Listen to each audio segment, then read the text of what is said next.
Seguindo coa súa política de inclusión e integración real, o Concello de Boiro vende a asinar un convenio con Inserta Emprego.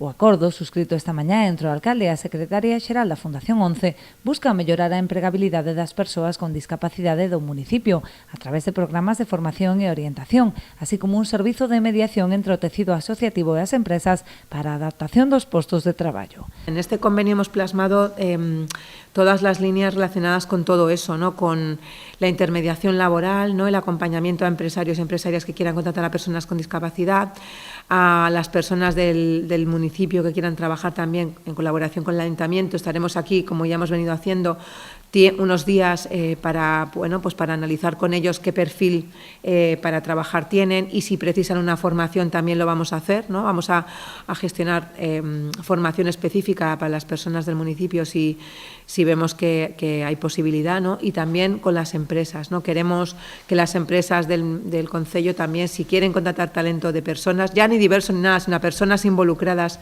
y que quieren trabajar, pues que también nos tengan en cuenta. Y sobre todo también queremos que si alguien quiere emprender, pues que también nos tenga en cuenta. Na actualidade, Inserta Emprego conta en Boiro con 150 persoas con discapacidade inscritas na súa bolsa de emprego, o que pon de manifesto a aposta do Concello para xerar novas oportunidades laborais entre os colectivos máis diversos. Este convenio lo que estamos reforzando es nuestro compromiso con el empleo y con el futuro de nuestro municipio, sumando recursos para ofrecer nuevas oportunidades laborales, generando empleo de calidad y mejorando la empleabilidad y la inclusión laboral. Bueno, dentro de un ratito pues seguiremos explicando los proyectos que tenemos en Boiro en tema de empleo, que son muchos y variados, y pensando sobre todo en las personas, ¿no?